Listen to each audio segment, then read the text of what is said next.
Hello, Morongo Basin and listeners around the world online at Z107.7fm.com. Here is the Z107.7 local news for Wednesday, February 15th, 2023. The suspect in a Joshua Tree attempted murder and kidnapping was arrested after fleeing to Minnesota. On Saturday, shortly after midnight, San Bernardino County Sheriff's deputies responded to a 911 call during which a woman claimed that her husband had shot her friend. The suspect in the shooting was identified as Fahmy Hassan, a 28-year-old from Minnesota. Deputies arrived at a property in the 7,000 block of Sierra Avenue in Joshua Tree to find only the male victim, suffering from a gunshot wound to the head. The victim was immediately transported to Desert Regional Medical Center for treatment. After investigating the incident, deputies report that Hassan followed his wife from Minnesota as she met the male victim in Joshua Tree.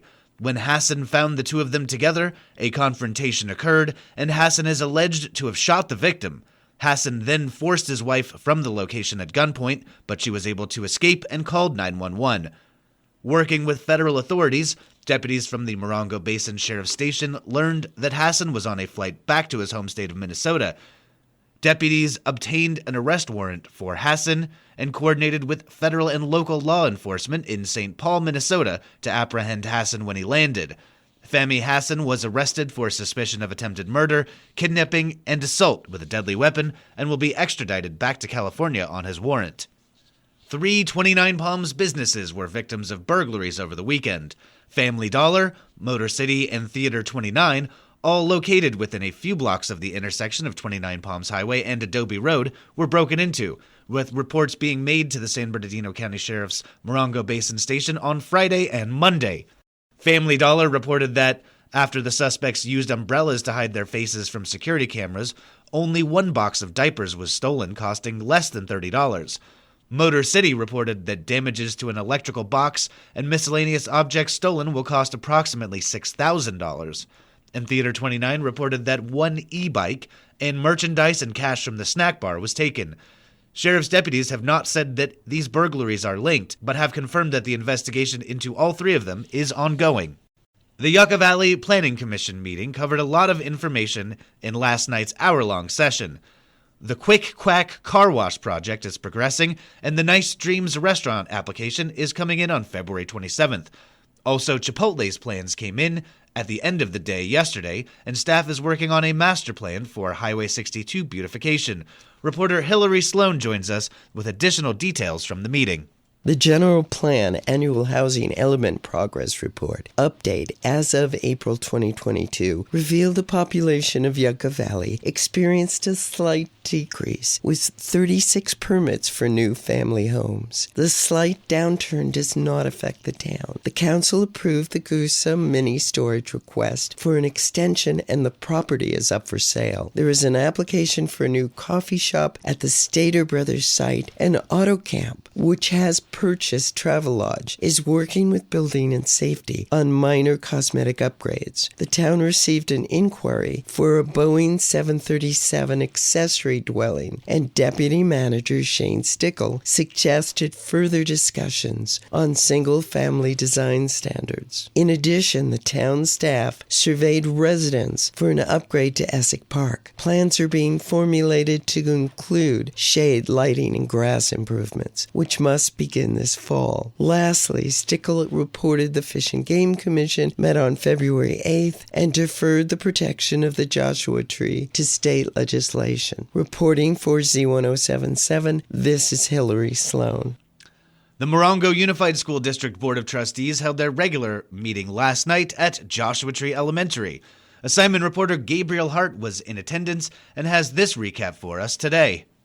Last night's MUSD meeting began by honoring 29 Palms High School's Mike Montoya, presenting him with a certificate of appreciation. Assistant Superintendent Amy Woods gave a slide presentation on the Purple Star program for military-connected students. Woods said, quote, military-connected students will sometimes have academic issues, emotional issues, because of the moves to other towns, other states, sometimes other countries. The Purple Star program seeks to reduce this burden off the students and their families, to provide transition supports, and to identify schools particularly equipped to meet these needs, unquote. Woods then announced 4 MUSD schools, 29 Palms High School, 29 Palms Junior High, 29 Palms Elementary, and Condor Elementary, to be given Purple Star status. Woods then introduced Colonel David Shugs, who spoke briefly in support of the program. All action items were passed 5-0, including the Transition Partnership Program contract between MUSD and the Department of Rehabilitation, designed to jointly serve and train students with a disability for successful transition from high school to employment. Reporting for Z107.7, this is assignment reporter Gabriel Hart. At last night's board meeting of the Bighorn Desert View Water Agency and Landers, directors approved 2 resolutions, each of which promises to give the district a boost. Reporter Mike Lipsitz is here to tell us what they are. The board authorized funding of an $11 million grant from the State Water Resources Control Board. The grant will fund the long-time goal of tying together the Goat Mountain and Bighorn Desert View water systems, which opens the door for a number of efficiencies, one of which is the blending of water coming out of Flamingo Heights in order to address the higher-than-desirable uranium content there. Also last night, in an attempt to keep up with inflation, directors approved an increase in the charge for installation of new service lines. Reporting for Z107.7 News, this is Mike Lipsitz. With 2 public hearings and 5 discussion topics, it will be a busy Wednesday evening at the 29 Palms City Council chambers, beginning with a pre-meeting funding workshop starting at 5:15 p.m. Reporter Heather Clisby joins us with a look at tonight's agenda.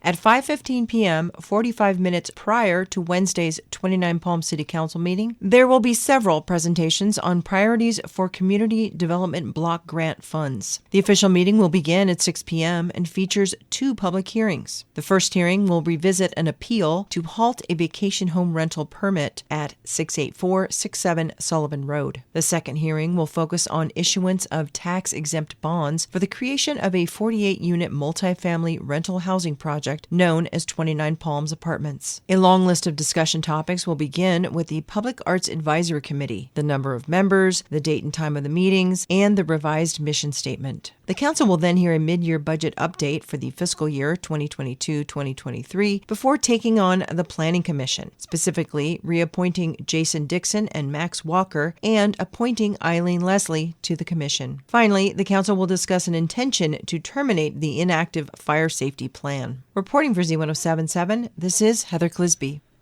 The Morongo Valley Community Services District Board of Directors regular meeting that was scheduled for tonight has been canceled. Assignment reporter Gabriel Hart rejoins us with reasons why. This week's MVCSD meeting has been canceled by Board President Jennifer Henning, primarily due to Fire Chief Brakebill being out on personal leave. Henning said, quote, after thoughtful and careful consideration weighing several factors, it was deemed prudent to postpone the February meeting until the next regularly scheduled meeting of March 15th. With the General Manager and Fire Chief being out of the office and no agenda items of pressing nature, it seemed appropriate to wait till Chief Brakebill was scheduled to receive a proclamation. The Board will address the existing agenda items and any others that might be needed at the regularly scheduled March 15th meeting. Thank you for your patience and understanding, unquote. Reporting for Z107.7, this is assignment reporter Gabriel Hart. The High Desert Water District Board of Directors, which serves Yucca Valley, will meet at 4 p.m. today. And down the highway in Joshua Tree, the Joshua Basin Water District's regular meeting begins promptly at 5:30 p.m. Reporter Mike Lipsitz is here with your Wednesday Water Roundup. In addition to a number of informational items, directors at the High Desert Water District will review the 2019 rate study with an eye toward commissioning a new study with likely increases that would begin rolling in June 2024. The meeting takes place at the district office on the highway at Inca Trail and at the Joshua Basin Water District offices on Choita Road by the demonstration garden. Directors will hold a final public hearing and protest vote count prior to a board vote on the proposed water rate hikes. Both meetings are open for remote attendance. Instructions for doing so are with this story at Z107.7fm.com. Reporting for Z107.7 News, this is Mike Lipsitz. And finally, Copper Mountain College's women's and men's basketball teams play this afternoon at a free event that will be bolstered by a number of food trucks. CMC's Fighting Cacti basketball teams take on Victor Valley at a home game in the Bell Center in Joshua Tree.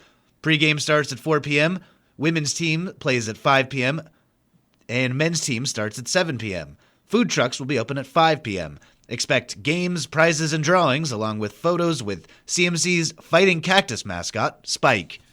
That's our local news. Hear local news 7 times a day, 7 days a week at 7, 8, 9, noon, 4, 5, and 6. More Morongo Basin residents get their local news from Z107.7 than any other source. Reporting for the Morongo Basin News Leader, the award-winning Z107.7 Local News, I'm Jeff Harmetz.